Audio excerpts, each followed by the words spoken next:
Good afternoon সবাইকে, welcome back to a new blog. আশা করি তোমরা সবাই খুব ভালো আছো, সুস্থ আছো। ভালো সুস্থ থাকাটা খুব জরুরি। এখন আর গুড মর্নিং হচ্ছে না, এখন ব্লগ এডিট হলো, ঠিক আছে? এখনো ব্লগ এডিট শেষ, জাস্ট এক্সপোর্ট হচ্ছে। আর এই যে এখানে ম্যাডাম অফিসের টিম লাঞ্চে যাচ্ছে, তাই তো?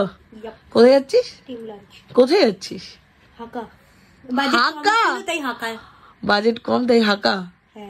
ইস, যাই হোক, সেই বাইরের খাবারটা খাচ্ছিস। গুড আফটারনুন, ওয়েলকাম টু শুভ্রিজ ফ্যামিলি। চলে এলাম টাটকা ব্লগ নিয়ে। আশা করি সবাই ভালো আছে এবং সুস্থ আছে। যাই হোক, এখন তো এই রাস্তাটা হয়ে গিয়ে রাস্তাটা যা হয়ে গেছে না, আমি ওকে বলি যে গাড়িটা এখানে না রেখে গাড়িটাকে ওইখানে ঢুকিয়ে দেয়। রাস্তা চওড়া, খুব ভালো রাস্তাটা, ব্লক হয় না।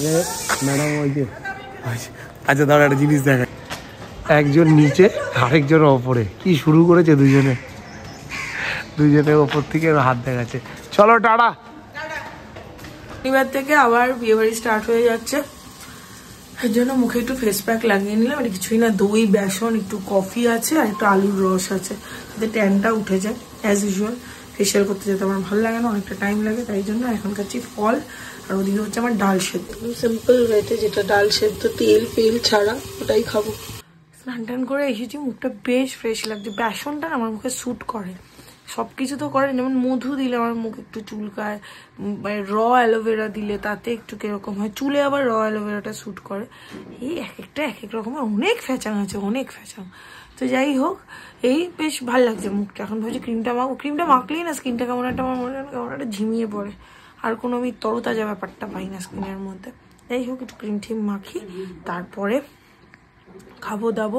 খেয়ে দিয়ে আজকে পড়ানো আছে, সে পড়াবো। আর আজকে রাত্রিবেলা আমাকে হাঁটতে, মানে সন্ধ্যাবেলা আজকে আমাকে হাঁটতে যেতেই হবে। কালকে বলেছিল, যেহেতু দুপুরবেলাটা খেয়েছি, 1.5 ঘন্টা হাঁটতে, তো 1.5 ঘন্টা। কালকে তো বৃষ্টি হচ্ছিল, হাঁটতে যাইনি, আজকে যাবো। সন্ধ্যেবেলা প্রতিদিন কি খাবো আগে একটা ব্যাপার হতো, আর খুব ইজি হতো, বাইরে থেকে কিছু না কিছু খেতাম। আর এখন হলো রাত্রিবেলা রুটির সাথে কি খাবো। একে তো রাত্রিবেলা আমি রুটি খাচ্ছি, সেটা তো যাই হোক। রাত্রিবেলা রুটির সাথে আজকে ভেবেছি পনির ভুর্জি খাবো। ওটা যদিও কম তেলে হয় না, আমি চেষ্টা করব। আমি পেঁয়াজটাতেও আগে নুন মাখিয়ে রেখেছি। আমি সবজিগুলো যে কেটেছি, ভুলভাল অনেক সবজি আছে, কফি টফি এগুলো এত কিছু দেয় না, আমি সবজি খাবো বলে দিয়েছি। এটাতেও নুন মাখিয়ে রেখেছি, আর তেল দিয়েছি। আজকে কড়াইয়ের তেলটা একটু বেশি পড়ে গেছে, আজকে কড়াইয়ের তেলটা একটু বেশি পড়ে গেছে, তেলটা একটু তুলে নেব। প্রচুর তেল দেখো, তুলে নিয়েছি। এবার আমি আগে এই সবজিগুলো দেবো, এরপরে, কারণ সবজিগুলো হতে একটু টাইম লাগবে, আগে সবজিগুলো দেবো। সবজিগুলো দিতে জিরে দিতে ভুলে গেছি। আজকে আমি দেখলাম মা শুকনো কড়াইয়ের মধ্যে, কি ধোয়া, দেখলাম মা শুকনো কড়াইয়ের মধ্যে জিরে দিয়ে আমাকে মাছের ঝোলটা করে দিল। আমি ওইভাবেই দেবো আর কি জিরেটা। সকালবেলা যখন মা মাছটা করেছিল, তখনও তেলটা পুরোটা টেনে নিয়েছিল। মা এরপর দেখলাম অল্প একটু জিরে কড়াইয়ের মধ্যেই নেড়ে চেড়ে দিয়ে দিলাম, কড়াইয়ের মধ্যে অল্প একটু জিরে দিয়ে দিলাম। প্রতিদিনই নতুন নতুন চেষ্টা। আমি এগুলোতে বেশি একটু পারদর্শী হয়ে যাই। আমি রোজ তোমাদেরকে একটা করে এরকম সবজি দেখাবো, যেটা একদম তেল ছাড়া হয়। এটাও তেল ছাড়াই, আর একটু পারদর্শী হয়ে দেখো। সবজিগুলো একটু একটু একটু একটু নরম হয়ে গেছে, কারণ আগে থেকে নুন মাখিয়ে রাখলে নরম হয়ে যায়। পেঁয়াজটাও দিয়ে দিয়েছি, পেঁয়াজটাও আগে থেকে নুন মাখানো ছিল, নরম হয়ে গেছে। এবার একটু জল দিয়ে দেবো, আগে মশলা দেবো, এরপর জল দেবো। আমার এই রান্নাতে না কিছুই হচ্ছে না। একটা জিনিস যেটা হচ্ছে সেটা হলো কড়াইটা কালো হয়ে যাচ্ছে, যেহেতু তেল কম, এর জন্য কড়াইটা কালো হয়ে যাচ্ছে। এবার হলুদ, আর আমাকে সব মশলাই খেতে বলেছে। তারপর দেবো জিরে, দেবো লঙ্কার গুঁড়োটা অল্প একটুই দিলাম কালারের জন্য, একটু ধনের গুঁড়ো, গরম মশলা দিয়েছি, দিতে গিয়ে একটু বেশি পড়ে গেছে। গরম জল বসিয়েছি, গরম জলটা দিয়ে দেবো। গরম জল দিলে না আমার পার্সোনালি মনে হয় যে কোনো সবজির স্বাদটাই ভালো হয়। আমি যখন আলুর তরকারি বানাই তখনও আমি গরম জল দিই, এবং যখন জুমাদি বানাই, জুমাদিকেও বলি জুমাদি একটু গরম জল দেবে, ভালো লাগে। তো এটা দেখি আজকে এটা কেমন হবে খেতে। অল্প একটু গরম জল দিয়েছি, গরম জলটার মধ্যে এটা সেদ্ধ হোক। আমি পনিরটা গ্রেট করে নিয়েছি, মাঝে মাঝে আবার কিছু কিছু চাঙ্কও রয়ে গেছে, ঠিক আছে। বেসিক্যালি সবই তো বাড়ির খাবার, আর সব জিনিসই বাড়িতে পাওয়া যায়, ওরকমই জিনিস আমাকে মেনশন করে দিয়েছে। এরকম উনি বলেনি যে আজকে রাতে তোমাকে পনির ভুর্জি খেতে হবে বা কিছু। ওনার খাবারের পরিমাণের মধ্যে ছিল হলো 8 পিস পনির। তো আমার এখানে অনেকটা পনির, আমি তো যে কোনো জিনিস বানালে একার জন্য, কারণ আমারটা সবাই খেতে পারবে।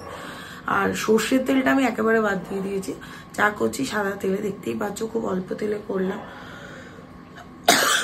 তো এটাই, খেতেও বেশ ভালো হচ্ছে, বেশ হেলদি। সব থেকে বড় কথা, আমি জানি না ওজন কতটা কমছে, আমাকে বলেছে এই কদিনে একদম চেক করবে না, আমি করবো না সেটা, কারণ ওটা আমি এমনি টাইমেও করি না, আর এখন করে কি হবে, মানে তার থেকে একটু কমুক তারপরেই করব।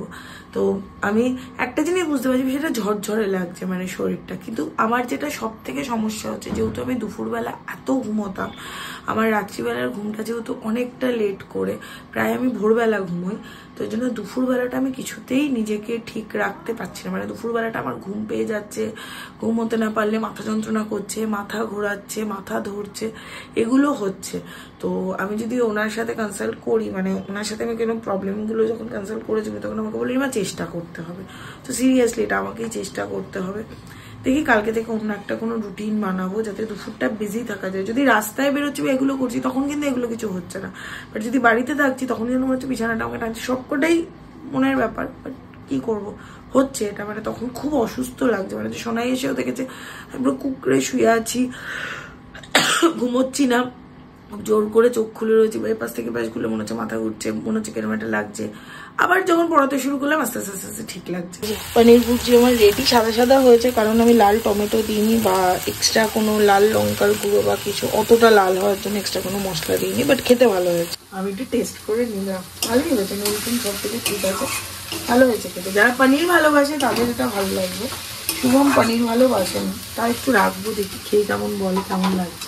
আমার পনির ভুর্জি রেডি, এটা আমি রুটি দিয়ে খাবো। আমি এমনিতেই সবসময় একটু কম তেলে রান্না করতাম, বাট এত কম তেলে করতাম না, হাফ চামচ তেলে করাটা একটুখানি টাফ হয়ে যায়, কড়াই ফড়াই একটু ছিঁড়ে অবস্থা হয়ে যায়। ঠিক আছে, নিজেরই জন্যই ভালো, সবার জন্য ভালো, সবাই একটু টেস্ট করবে, তাই না কেমন হয়। পেঁয়াজ দিয়ে করলে সবকিছুই ঠিকঠাকই হয়, পেঁয়াজ ছাড়া করলে কেমন হবে, একদিন পেঁয়াজ ছাড়া করে দেখবো পনির ভুর্জিটা কেমন হয়। পনির তো যেরকমই হবে খেয়ে নেবো। খাওয়া দাওয়া কমপ্লিট, শুভমের জন্য ডিনার বানানো কমপ্লিট, এবার শোয়ার পালান। আমি শুয়ে নোটস লিখছিলাম, হঠাৎ করে মনে পড়লো ব্লগটা তো শেষ করিনি।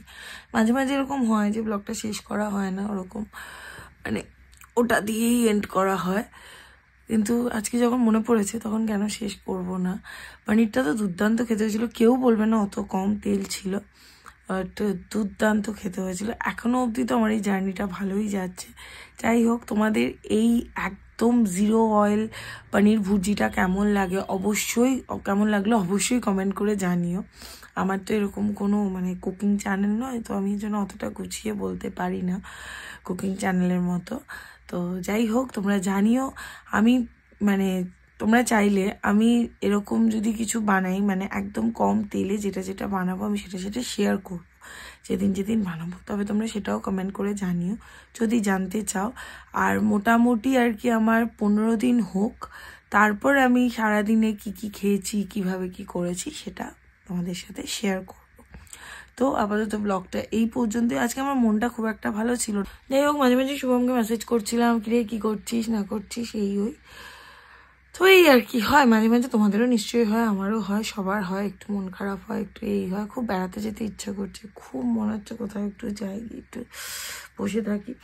তন্নিশটা গেছে এটা সোলো ট্রিপে, যাই হোক ওটা শুনে আরও বেশি যেতে ইচ্ছা করছে। ব্লগটা আর বাড়াচ্ছি না, কারণ আমার আমার অ্যাপ ডিলিট করে করতে হচ্ছে, ফোনটাতে প্রচণ্ড গন্ডগোল হচ্ছে, কি জানি আবার নতুন ফোনের আশা আছে কিনা। যদি ব্লগটা ভালো লেগে থাকে একটু like, share, comment and subscribe করে দিও। নিজের ফ্রেন্ডস আর ফ্যামিলির সাথে অবশ্যই ব্লগটা শেয়ার করো। ভালো থেকো, সুস্থ থেকো, ভালো রেখো, সুস্থ রেখো। গুড নাইট, শুভরাত্রি, টাটা।